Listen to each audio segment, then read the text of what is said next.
اعوذ باللہ من الشیطان الرجیم، بسم اللہ الرحمن الرحیم، الحمد للہ رب العالمین والصلاة والسلام علی محمد وآلہ اجمعین واللعنۃ الدائمۃ علی اعداء محمد وآل محمد، اما بعد فوفقنا اللہ وإیاکم للعلم والعمل الصالحین انشاءاللہ تعالی۔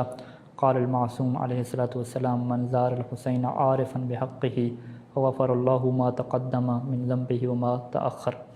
موضوع گفتگو ہمارا یہ چل رہا تھا کہ وہ کون سی شرائط ہیں کہ اگر ہم ان شرائط کو مد نظر رکھیں تو ہم یہ رجاء اور امید کی کیفیت رکھ سکتے ہیں کہ اللہ ہماری اس زیارت کو قبول کرے گا۔ اور ہم نے عرض کیا کہ 3 چیزیں مرکزی حیثیت رکھتی ہیں کہ جس میں سے پہلی چیز جو روایات میں بیان ہوئی ہے کہ وہ زیارت معرفت کے ساتھ ہو، اور معرفت کا مطلب ہے کہ عمل کے ساتھ ہو، کہ آپ جس شخصیت کی زیارت کو جا رہے ہیں اس شخصیت کے پیغامات، اس شخصیت کے وعظ و نصیحت، اس شخصیت کے اوامر اور نواہی کے اوپر آپ عمل پیرا بھی ہوں، اس کو آپ فالو بھی کرتے ہوں، تو پھر آپ کی جو زیارت اور ملاقات ہے یہ کیا ہوگی؟ قبول ہوگی۔ دوسری شرط ہم نے یہ بیان کی تھی کہ کسی بھی عمل کے مقبول ہونے کے لیے ضروری ہے کہ وہ 100% عمل اللہ کی خاطر انجام دیا جائے، اللہ کے علاوہ جنت جہنم کوئی دنیاوی مقصد یا آخری اپنی ذات کا کوئی مقصد شامل نہ ہو۔ اپنی ذات کے مقصد سے ہٹ کے فقط مقصد یہ ہو کہ اللہ لائق عبادت ہے تو ہم اسی کی خاطر اور اسی کی اطاعت کیا ہے ہم کر رہے ہیں، چونکہ وہ اس قابل ہے اور وہ اس چیز کا حق رکھتا ہے کہ ہم چونکہ اس کی مخلوق ہیں تو ہم اس کے ہر امر کی اطاعت کریں اور اس کی اطاعت کر کے ہم اس کے نزدیک کیا ہوں؟ مقبول ہوں اور قرب کیا ہے ان کا حاصل کریں۔ یہ دوسری شرط تھی۔ تیسری شرط جو ہے وہ جو قرآن مجید نے بیان فرمائی وہ ہے تقوی۔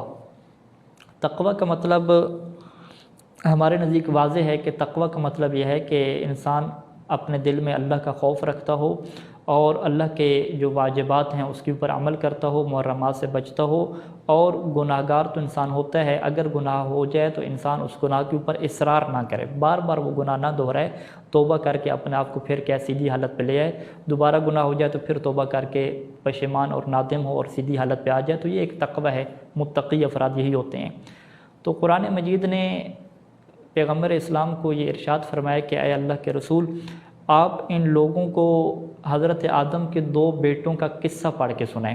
وَاتْلُ عَلَيْهِمْ نَبَأَ ابْنَيْ آدَمَ، آدم کے جو 2 بیٹے ہیں ان کا جو قصہ ہے وہ پڑھ کے سنائیں کہ ہوا کیا تھا کہ ایک کی جو اطاعت اور ایک کی جو عبادت تھی وہ اللہ نے قبول کی تھی اور دوسروں کی عبادت قبول نہیں کی تھی۔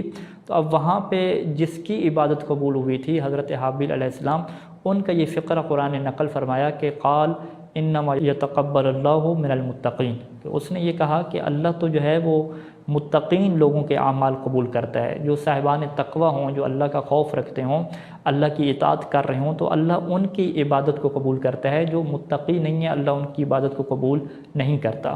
تو اگر ہم زیارت امام حسین علیہ السلام کی طرف جا رہے ہیں تو ہمیں اپنے آپ کو متقی بنانا پڑے گا، ہمیں اللہ کی بارگاہ میں توبہ کرنی پڑے گی، تمام گناہوں سے معافی مانگ کے اپنی زندگی کو سدھار کے تقوی کی منزل پہ پہنچ کے جب ہم زیارت کی طرف جائیں گے اور بعد میں ہم تقوی کی حالت میں رہیں گے تو پھر ہماری وہ زیارت قبول ہوگی، وگرنہ یہ زیارت قبول نہیں ہوگی۔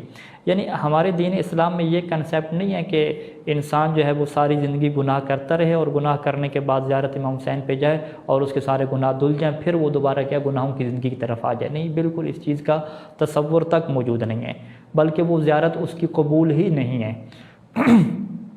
زیارت اس کی کب قبول ہوگی؟ کہ جب انسان متقی بنے گا، جب انسان صاحب تقوی ہوگا تو پھر وہ یہ امید رکھے گا کہ اس کی زیارت قبول ہوگی۔ اور قرآن مجید نے اس چیز کو بڑے واضح طریقے سے واضح فرمایا، اور یہ سورہ توبہ کی کچھ آیات ہیں 53 اور 54 اور 55 کہ جس میں یہ ذکر ہو رہا ہے کہ منافقین لوگ بھی عمل کرتے تھے، نماز بھی پڑھتے تھے، صدقات بھی دیتے تھے، زکوٰۃ بھی دیتے تھے، لیکن ان کی وہ جو عمل اور عبادت ہے وہ قبول نہیں کی جاتی تھی۔ لن یتقبل منکم، اور اللہ نے واضح طور پہ فرمایا تھا کہ قل انفقوا طوعا او کرہا، کہ تم چاہے جو ہے وہ اللہ کی اطاعت میں اور اپنی مرضی سے خرچ کرو یا مجبوری کی وجہ سے خرچ کرو، لن یتقبل منکم، تم سے یہ عبادت اور عمل قبول ہرگز نہیں کیا جائے گا۔ وجہ کیا ہے؟ انکم کنتم قوما فاسقین، کیونکہ تم تو فاسق لوگ ہو، تم تو گناہ کرنے والے لوگ ہو۔ تو اللہ واضح کہہ رہا ہے کہ جو فاسق ہوتا ہے چاہے وہ جتنا اچھا کام کرے اللہ اسے قبول ہرگز نہیں کرتا۔ تو یہ چیز ضروری ہے کہ جو کام کرنے والا ہو وہ متقی بنے، وہ فسق و فجور سے نکلے، فسق و فجور سے نکل کے تقوی کی منزل پہ آئے گا تو تب کیا اس کا عمل قبول ہوگا۔ اسی وجہ سے آیت اللہ سید سیستانی دامت ظلہ العالی اور دیگر فقہا جب نصیحت کرتے ہیں مشی کے موقع پہ زائرین کو نصیحت کرتے ہیں تو اس میں سے بنیادی نصیحت یہ ہوتی ہے کہ اللہ فی الصلاۃ، کہ اللہ کے لیے تم نماز کا خیال رکھنا، حجاب کا خیال رکھنا، پردے کا خیال رکھنا، اپنے اخلاق کا خیال رکھنا، کیونکہ اگر تم ان چیزوں کا خیال نہیں رکھو گے اور فاسق بن جاؤ گے، تقوی کی منزل سے نکل جاؤ گے، تو تمہاری زیارت پھر کسی کام کی نہیں ہے، وہ عمل اللہ قبول نہیں کرے گا۔ اور اس آیت کے 54 نمبر آیت میں فوراً ارشاد ہوا کہ وَمَا مَنَعَهُمْ أَن تُقْبَلَ مِنْهُمْ، کہ آخر وہ رکاوٹ کیا ہے، معنی کیا ہے کہ اللہ ان کے عمل کو قبول نہیں کرتا۔ تو قرآن مجید نے 3 رکاوٹیں ایسی بتائیں کہ جس کی بنیاد پہ منافقین کے عمل قبول نہیں ہوتے تھے۔ پہلی وجہ تو یہ ہے کہ کافروا باللہ وبرسولہ، وہ منافق تھے، وہ اللہ کے اوپر کیا ہے اور اللہ کے رسول کے اوپر ایمان ہی نہیں رکھتے تھے۔ دوسری وجہ کیا تھی کہ لا یأتون الصلاۃ الا وہم کسالى، کہ وہ لوگ نماز پڑھتے تھے، یہ نہیں تھا کہ بے نمازی تھے، لیکن وہم کسالى، نماز سستی کی حالت میں پڑھتے تھے۔ کسالى سستی کی حالت میں، دل نہیں چاہ رہا ہوتا تھا، نماز پڑھ رہے ہوتے تھے۔ تو قرآن مجید نے کہا یہ ان کی صفت تھی۔ اب ہم خود سوچیں کہ جو نماز پڑھتے ہیں اور سستی کی حالت میں پڑھتے ہیں تو اللہ بھی ان کی عبادت کو قبول نہیں کرتا۔ تو جو لوگ نماز ہی نہیں پڑھتے یا نماز پڑھتے ہیں تو نماز کو اہمیت نہیں دیتے، جلدی پڑھ لیتے ہیں، اپنے دل سے ایک بوجھ اتارنے کے لیے پڑھتے ہیں، سپیڈ سے پڑھتے ہیں، تو اللہ ان کے اعمال کو بھی قبول نہیں کرے گا۔ ہمیں چاہت سے، محبت سے، خلوص سے اور بڑے شوق سے کیا نمازوں کو ادا کرنا ہے۔ اور قرآن نے تو واضح کہا ہے کہ کچھ ایسے نماز پڑھنے والے بھی ہیں کہ نماز ان کے لیے ویل بن جاتی ہے، مصیبت بن جاتی ہے۔ وہ کون سے لوگ ہیں کہ جو اپنی نمازوں کو بھولے ہوئے ہیں؟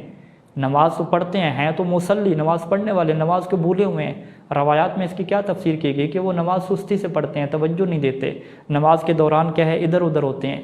تو لہٰذا یہ ایک صفت ہے کہ ہمیں اپنی نماز کو خوبصورت بنانا ہے، مضبوط بنانا ہے، تب جا کے زیارت امام حسین علیہ السلام اور دیگر اعمال ہم سے قبول ہوں گے۔ اور پھر ایک تیسری صفت قرآن مجید نے یہ بیان کی کہ یا لا ينفقون الا وهم کارہون، کہ جب وہ خرچ کرتے ہیں تو پھر اپنی دلی مرضی پہ خرچ نہیں کر رہے ہوتے، بلکہ وہ دلی طور پہ اس بات پہ خوش نہیں ہوتے کہ اتنا پیسہ جا رہا ہے خمس کے اوپر، زکوٰۃ کے اوپر، دلی طور پہ بڑے رنجیدہ طریقے سے خرچ کرتے ہیں۔ تو اللہ کہتے ہیں ایسے لوگوں کو بھی اللہ کیا ہے اعمال قبول نہیں کرتا۔ اور فوراً پھر خدا نے فرمایا کہ فلا تعجبک اموالہم ولا اولادہم، کہ تمہیں ان کی جو اولاد اور اموال ہیں یہ تمہیں تعجب میں نہ ڈالیں، تم ان کی وجہ سے فریفتہ نہ ہو جانا۔ کیونکہ دیکھیں انسان جب یہ دیکھتا ہے کہ وہ لوگ تو نماز سستی کی حالت میں پڑھ رہے ہیں اور نیک کام بھی نہیں کر رہے، پھر بھی اللہ ان کو مال دے رہا ہے، اولاد دے رہا ہے، ہماری تو اولاد بھی نہیں ہے، بچے بھی نہیں ہو رہے، پیسہ بھی نہیں آ رہا ہمارے پاس، تو اللہ نے منع فرمایا کہ تمہیں ان کا جو اولاد ہے اور جو مال ہے یہ تمہیں تعجب میں نہ ڈالے۔ وجہ کیا ہے کہ وہ ہیں تو فاسق لوگ، برے کام کر رہے ہیں، ہم قبول بھی ان کی عبادت نہیں کر رہے، پھر بھی ہم انہیں دنیا کی نعمتیں دے رہے ہیں۔ وجہ کیا ہے؟ قرآن یہ فرماتا ہے کہ انما یرید اللہ لیعذبہم بہا فی الحیات الدنیا، کہ انہیں مال و دنیا دے کے اللہ یہ چاہتا ہے کہ اسی دنیا میں انہیں عذاب دے۔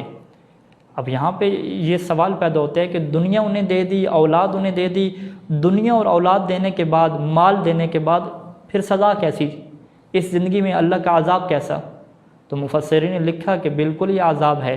ان کی اولاد ایسی ہوتی تھی کہ جو نافرمان بن جاتی تھی، خود والدین کے لیے مصیبت بن جاتی تھی۔